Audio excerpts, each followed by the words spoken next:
ప్రజలపై చెత్త మీద పన్ను వేసిన సీఎం జగన్మోహన్ రెడ్డిని ఇంటికి పంపేందుకు రాష్ట్ర ప్రజలు సిద్ధంగా ఉన్నారని జనసేన, బీజేపీ, టీడీపీ ఉమ్మడి అభ్యర్థి పంతం వెంకటేశ్వరరావు నానాజీ అన్నారు. రమణియాపేట గైగోలుపాడు దుర్గమ్మ గుడి వీధిలో సుమారు 50 మంది బీసీ నాయకులు, మహిళలు జనసేన పార్టీలో చేరారు. ఈ కార్యక్రమానికి జనసేన పార్టీ నేత పంతం నానాజీ, టీడీపీ నాయకులు నులుగుర్తి వెంకటేశ్వర, టీడీపీ కోఆర్డినేటర్ బాబీ, జిల్లా టీడీపీ ప్రధాన కార్యదర్శి దాయన రాంప్రసాద్ ఆధ్వర్యంలో జనసేన, టీడీపీ కండువాలు వేసి పార్టీలోకి ఆహ్వానించారు.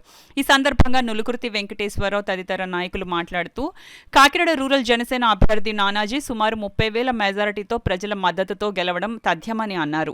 ఈ కార్యక్రమంలో కోడి సత్యబాబు, పాలిక వేణుబాబు, నరేంద్ర కుమార్, కోడి పూర్ణ వెంకట్, కోడి సత్యబాబు, రామకృష్ణ, వాసంశెట్టి నాని తదితర మహిళలు పెద్ద ఎత్తున పాల్గొన్నారు. నేను సీఎం అయిపోవాలి, నేను ఎమ్మెల్యే అయిపోవాలి, అదే కదా మన గురించి ఏమైనా ఆలోచిస్తారా? అందుకనే కదా చెప్పండి అమ్మా, నేను చెప్పండి, అందుకే కదా. కానీ ఈసారి అలా జరగలేదు. ఈసారి వచ్చే ఎన్నికలు ఎలా వస్తుందంటే ప్రజలు కోరుకున్నారు వీళ్ళందరూ కలాలా, ఈ రాక్షసుని చంపాలా, నలుగురు కలిస్తేనే కానీ ఈ రాక్షసుని చంపలేరు, మరీ రాక్షసంగా తయారయ్యాడు, రోజు తినేస్తూ ఉన్నాడు, దోచుకోవడం దాచుకోవడమే పనిగా ఉన్నారు. మొత్తం కార్యకర్తల దగ్గర నుంచి, నాయకుల దగ్గర నుంచి, ముఖ్యమంత్రి దగ్గర నుంచి, ముఖ్యమంత్రి భార్య దాకా కూడా ఇదే పని మీద ఉన్నారు అన్న దాని మీద ప్రజలే కోరుకున్నారు వీరంతకాలం. దానికి ఒక అడుగు ముందేసాడు పవన్ కళ్యాణ్ గారు. ఒక అడుగు ముందేసి ఓటు చేయాలనివ్వనని చెప్పి ఇప్పటిలోనే ఎప్పుడో 3 సంవత్సరాల క్రితమే చెప్పేశాడు. ఓటు చేయాలనివ్వను, నిన్ను పరిపాలించనివ్వను. నేను పరిపాలిస్తాను చెప్పలా, నిన్ను పరిపాలించనివ్వను, నీ దొంగ పరిపాలన సాగనివ్వను అని చెప్పాడు. ఉచిత బస్సు ప్రయాణం మీ అందరికీ ఉచితంగా అందిస్తున్నారు. అదేవిధంగా ఈరోజు ధరలు మండిపోతున్నాయి. సిలిండర్లు ఈరోజు 1500 బ్లాక్లో 1800 కూడా కొనుక్కున్నారు. మీ అందరికీ తెలుసా? అవునా కాదా? గట్టి చెప్పాలి మీరందరూ. ఎందుకంటే మనం పడుతున్న బాధని మన కంఠ స్వరంతో పైకి చెప్పాలని చెప్పి మీ అందరికీ తెలియజేసుకుంటున్నాను. ఏ మహిళ బాధపడకూడదని చంద్రబాబు నాయుడు గారు 3 సిలిండర్లని, సంవత్సరానికి 3 సిలిండర్లని మీ అందరికీ ఉచితంగా ఇస్తున్నారని చెప్పి మీ అందరికీ తెలియజేస్తున్నానమ్మా.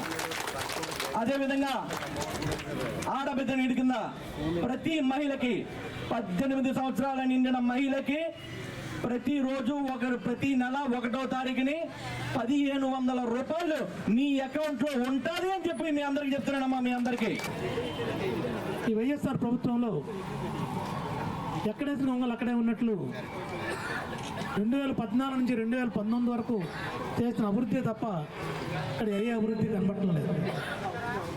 ఇక్కడ శాసనసభ్యులుగా కన్నబాబు గారు ఎలక్ట్ అయ్యడం జరిగింది.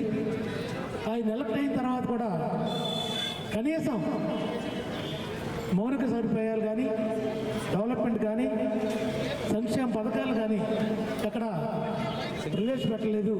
ఆయన అంతా కూడా జగన్మోహన్ రెడ్డి గారు చేసిన ప్రభుత్వం ఏంటంటే డాక్టర్ బాబాసాహెబ్ అంబేద్కర్ గారి యొక్క రాజ్యాంగాన్ని అమలు చేయడం కాకుండా ఆయన రాజారెడ్డి రాజ్యాంగాన్ని ప్రవేశపెట్టాడు. ఒక్కరు కూడా ఒక్కసారి ఆలోచించండి. ఈ రోజు ఆటో డ్రైవర్ 10,000 ఇస్తున్నాడంటే రాష్ట్రంలో ఎక్కడ రోడ్లు వేయలేదు. ఆ రోడ్లు వేయలేదని ఎక్కడ అడుగుతారో అని 10,000 రూపాయలు ఆటో డ్రైవర్లకు ఇవ్వడం జరుగుతుంది.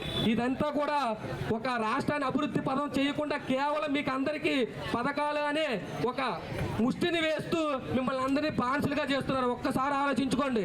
ఈ ప్రభుత్వం వచ్చాక ప్రతి ఒక్కరూ, ఏ నాయకుడైనా గడప గడపకి కార్యక్రమం పెట్టి మీ ప్రతి గడపకి వచ్చి ఎవడైనా అమ్మ మీ గ్రామానికి ఇన్ని కోట్ల నిధులు తెచ్చాం, ఇన్ని రోడ్లు వేసాం, మీ పిల్లలకి ఇంత చదువులు ఇచ్చాం, లేదంటే మీ గ్రామంలో ఇంత బడ్జెట్ పెట్టి ఇన్ని పథకాలు చేసామని చెప్తున్నారా? చెప్పరు. ప్రతి ఒక్కరూ చెప్పేది ఒకటే, అమ్మా నీకు పెన్షన్ వస్తుందా, అమ్మా నీకు అమ్మఒడి పడిందా, అమ్మా నీకు వేరే ఇది వచ్చిందా, అదే అడుగుతున్న. డబ్బులు పడ్డాయని అడిగాడు తప్ప నియోజకవర్గంలో ఇంత అభివృద్ధి చేస్తామని ఏ నాయకుడు మీకు చెప్పాడా? మీకు గ్లాసు కూడా ఇస్తాం. రేపు ఇంటింటికి మీరు అందరూ ప్రతి ఇల్లు, ప్రతి ఆడపడుచు మన ఇంటికి వచ్చారు. ముఖ్యంగా చెప్పవలసింది ఏంటంటే, ఈ ఇంటికి ఈ పాలికరామరావు పేరు వచ్చిందంటే, పేరు మా ఇంటి మనకు రమణయ్యపేట పంచాయతీలు ప్రతి ఇంటికి రుణపడి ఉన్నాను. నేను ఒక్కసారి పంచాయతీ సర్పంచ్గా పోటీ చేస్తే ఒక్క ఓటు మీరు అవ్వకుండా మొత్తం అంతా ఏకగదాటి మీద పనిచేసిన వ్యక్తులు మీరు. అదే కాక ఏదైనా రూపాయి ఇచ్చినా మందుగా ఇచ్చినా మీ ఓటు వేయని బహిష్కరించిన రోజు అది. ఆ రోజు మళ్ళీ 4 వచ్చింది ఇంటింటి నుంచి మీరు బయటకు వచ్చారు. ఇంతవరకు రమణీపేట పంచినంత జనం మనకు ఎప్పుడు రారు. కాబట్టి మీరు గ్రహించుకుని మీకు అందరికీ గడపకి నమస్కారం పెట్టి చెప్తున్నాను. అలా నానాజీ గారు కూడా మనం ఓటు వేసి నాకు ఇచ్చిన ఆధారాన్ని ఆయన కూడా ఇచ్చి మీరు ప్రత్యేకించుకుని దీన్ని దృష్టిలో పెట్టుకోవాల్సింది కోరుతున్నాను.